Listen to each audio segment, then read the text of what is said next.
What's going on, guys? Andrew Piluk Hockey here, back with another video, and as you can see, the new setup is here, but there's still some things that I'm going to be working out, some jerseys and stuff that'll be switched out, some frames, some pictures, and stuff could be moved around. This is just the first test that I wanted to do with this. And this video is about some NHL restricted free agents as of July of 2019 who hasn't signed. We're going to be looking at some past contracts, comparing those, and just a brief discussion on some players, seeing where their contract status could be, how much money they'll get, all that good stuff. So if you're new to this channel, make sure to subscribe. I'd really appreciate it. We're on the road to 7,000 subscribers, and hopefully you guys will love the videos that come out because I have a lot of really cool ideas coming up. So there's some contracts that I want to get out of the way first, because we know that this is a new era, and some of the restricted free agents and some of the new guys are not just looking for a little money to carry over until they get their big contract. They're looking for a big number right away. William Nylander's contract, I'm going to kind of leave that one out because while it is, part of the new wave of players, he almost didn't get to play this past season. He went into December and it was resolved at the last second. That contract is kind of being pushed aside because some of these players are in a bigger ballpark, and that's no disrespect to William Nylander. He hasn't hit his peak yet. He's going to be a fantastic player. But when we're talking about, Marner, Point, Rantanen, all those guys, while I believe Nylander can get in the same ballpark, a little less points, these guys have proven already they've got all these points, like the 90-point range, and some of these players are a little bit out of that price range. Like, they're not looking for $7 million, they're looking for 10, 12, 13. We've heard every number out there. But the contract I do want to bring up is the Austin Matthews contract. Now, a guy like Tkachuk, Matthew Tkachuk, has brought up that this kind of set the bar, the new precedent for some players looking for big numbers right out of their ELC. So Matthews signed a 5-year deal instead of going for the 8, which a lot of players like McDavid has gone for. And he signed for $11.6 million over 5 years. So Matthews isn't tied into a long-term deal where in 5 years he's probably going to get another humongous number, because in 5 years the cap is going to be crazy big. The other contracts that I want to bring up on the flip side of that are contracts that aren't exactly helping these restricted free agents in getting their big money. Timo Meier, 4-year, $24 million extension with the San Jose Sharks.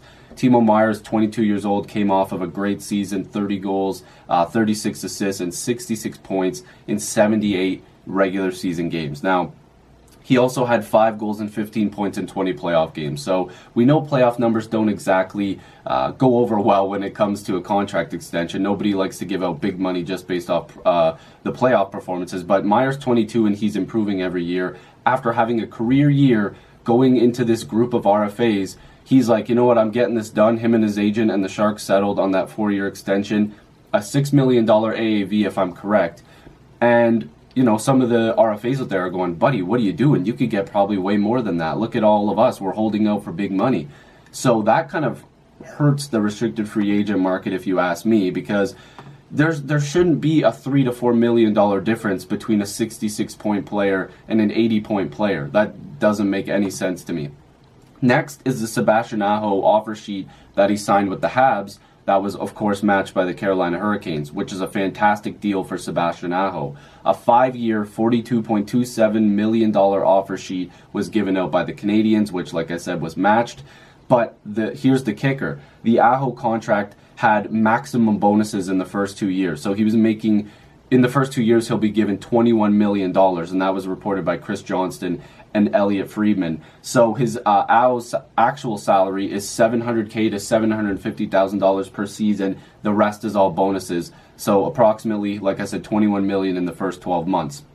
That's absolutely crazy, and teams are going to be going that route. We've seen it with Tavares. His deal was obviously different. Unrestricted free agent in his prime, whatever, 27 years old, got a ton of bonuses. Players are signing with huge bonuses all over the league. And Sebastian Aho's AAV is $8.454 million. And Sebastian Aho last season had, 83 points in 82 games. So over a point per game player. The season before that, 65. The season before that, 49. So he's getting even better every year. And you're telling me an $83 million player got 8.45. So that has to tell you right there that hurt the market for sure. The Habs could have definitely sent an offer sheet over that was like $10 million. I'm surprised Sebastian Aho even signed that. He just wanted to get it over with. So that just shows you right there. He played with Teuvo Teravainen, who was really great last season. Well, according to the Daily Faceoff. But just to be honest with you guys, Teuvo Teravainen was the only guy that was close to him in points, with 76. Then Justin Williams had 53. And he was also playing with Williams quite a bit too. Now, Sebastian Aho is also a center. And when you can score goals like he did, 30, and you play center, you get paid a premium in the NHL. We've seen it time and time again. But Aho actually signed to a pretty decent deal. Now, that could be a little expensive for the term, but I don't believe so. If you're sitting there looking at Sebastian Aho's numbers and how good he's going to be, Carolina's trying to get better every single year. They've added some talent in Ryan Dzingel as well. Haula, I believe, it was another pickup for them. They were able to keep a guy like Brock McGinn. Their blue line is insane. Slavin, Hamilton, Fleury, Falk, Forsling, Pesce.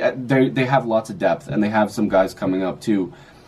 This is a great situation for GMs around the league. They're going, look at this Aho contract. You're telling me you deserve $12 million even though you had 10 more points than Aho? Sure, and this is a Mitch Marner talk because that's the first guy we're going to get into here. Mitch Marner led the Leafs last year with 94 points, playing with John Tavares, and Mitch Marner is a winger. So if Marner wants a shorter-term deal, if he wants to try to bridge at 2 or 3 years, that number is going to be super low. The Leafs do have to look at this Aho contract and think, how much more money does Mitch Marner really want if Sebastian Aho just signed that offer sheet at that number? We know Marner's an absolutely insanely good talent, and there's a very good chance that within the next coming years that he will outgrow his contract. But if I'm the Leafs, I look at him and say, and this has been discussed by so many people, you say, look, 2 or 3 years, we'll give you this deal. It's probably going to be way less than you're expecting, but it's 2 or 3 years. Then you come up first. You're before Nylander, you're before Matthews. We get you another monster deal, and you set the present. You set what you want to get and what everybody else is going to get. That's the options that they're going to be giving Mitch Marner, and I think that's the best way to do it. Then you look at a guy like Brayden Point, who wants to stay in Tampa, 23 years old, absolutely fantastic player. He can play center, he plays right wing. 79 games played last year, 41 goals, 51 assists. Because of the taxes and everything like that, Brayden Point is probably going to get a little bit less money than most people think, because they'll probably give him some bonuses and other stuff like that. But this Point contract is going to be huge. And if they have to sign a bridge deal, which could be a possibility because Tampa's got to work with their cap situation, it's the same situation the Leafs are in, except Point should be getting more money. He scores a lot more goals, and he can put up points, and he plays center and right. You can argue Marner can play center, but Marner's only going to have to play center if he gets a monster number that will kick somebody else off the team, like a Kerfoot. They would have to move on from Kerfoot to save that extra $3 million or whatever. And I know a lot of people would disagree with that, but look at the way that Kerfoot's contract is structured. It's all signing bonuses. If the Leafs sent him somewhere else, they're only paying him $700K base salary in the first year. That's why I believe that guys like Point, guys like Marner are going to end up signing these bridge deals because of their cap situations with their respective teams. Tampa and Toronto are going to be spending to the cap every year until they're not contenders anymore. So I guess with Brayden Point, he has been offered some contracts that haven't really been up to par. That's why I believe that it's going to be a bridge deal, and that's the same situation the Leafs are in, because Marner was offered an 8-year deal with an AAV over $10 million that was turned down. So that just shows you right there, the Matthews contract has kind of set the players' mindsets of, okay, well, we only really have to sign for $5 million. Or sorry, for 5 years, $5 million. Wow, that would be a bargain. Next up, Mikko Rantanen, who I believe will get a long-term deal, and that number could be huge. Now, Rantanen last year in 74 games played, 31 goals, 56 assists. He's 22, he plays the wing on a fantastic team that's on the up and up. They're getting better every year. They just added Kadri to that second line, which will be real nice. They got rid of Barry, but their blue line is great. Rantanen is a guy that I think will get the long-term deal, and I think that he deserves it. Just because of the cap space that Colorado has, they have the option to really beef up that contract, probably with some bonuses as well. But some teams just can't afford these bonuses. And with Rantanen, just because of cap space, I believe that they're not going to be, in any trouble. Now, Colorado's highest player McKinnon, and by the way, I'm looking at some information from Sportsnet as well. I just want to put that out there. So Colorado's highest paid player, McKinnon, carries a $6.3 million cap hit, which is absolutely sweet. So Joe Sakic said it's not something we're worried about with Rantanen in his next deal. Cap space isn't an issue here, and he's going to be here for a long time. So again, like Brayden Point, like Marner, like Rantanen, these guys want to stay with their teams, and that's probably why these offer sheets haven't really been used. Now, Matthew Tkachuk is an interesting one, and like I said, he was the guy that said, Matthews has set a bar. He set a bar that we don't really have to sign for these big, long deals because we can get our money again in 4 or 5 years if we sign a bridge or if we sign just a mid-level in years wise. Sorry, we don't have to go to the full 8. We can go right in the middle type thing at 4 or 5 years. So Tkachuk, 21, plays the wing. He's been fantastic since joining the NHL. 80 games played, 34 goals, 43 assists last season. Calgary, they're going to have to make some moves. They just signed David Rittich, however you like to pronounce it. I've heard it both ways, but I say Rittich. He just got over $2 million, and the Calgary Flames are going to have to move a contract out, maybe 2, depending on what they do for the rest of the offseason here. But Tkachuk could definitely get big money because he's the type of guy that's looking at the Matthews deal and saying, I can get maybe not that much, but I'm going to try to get as close to 10 million or over if I can if I'm going long term. If I'm going short term, I'm going to get some money now and I'm going to get it again long term. But Tkachuk also wants to stay in Calgary. And that's why these offer sheets, like I said, they're not coming about. Brock Boeser, who's a guy that can't be offer sheeted because of the way he came from, I believe because he came from university or college hockey, I believe. 69 games played, of course he's had injury troubles, 26 goals, 30 assists. Boeser's going to be signing a bridge deal. It's got to be 2 or 3 years. I can't see how it would be anywhere else. Rick Dhaliwal has also mentioned before that he believes it'll be in that range, the 2 or 3 year range, because it makes a lot of sense. Now, there's a Rick Dhaliwal tweet here. So, count me surprised that Canucks signed Ferland 4 years at $3.5 million before they signed Boeser. They have till opening night to figure it all out, but the Ferland contract will affect the Boeser deal and what it will look like probably. And he also pulled 10 agents, he said, about Brock Boeser's contract. He said long-term, some say 6.5 to 7 million. Some said 7 to 8 million long-term. Bridge deal of 3 years would be in the $5 million range. 2 years, 4 to 4.5. I think it's going to be 3 years in the $5.5 million range. I think that Boeser is going to want a little bit more money. But, I mean, does he take a bet on himself and hopefully he stays healthy? Because he can put up points and this Canucks team is getting better and better every year.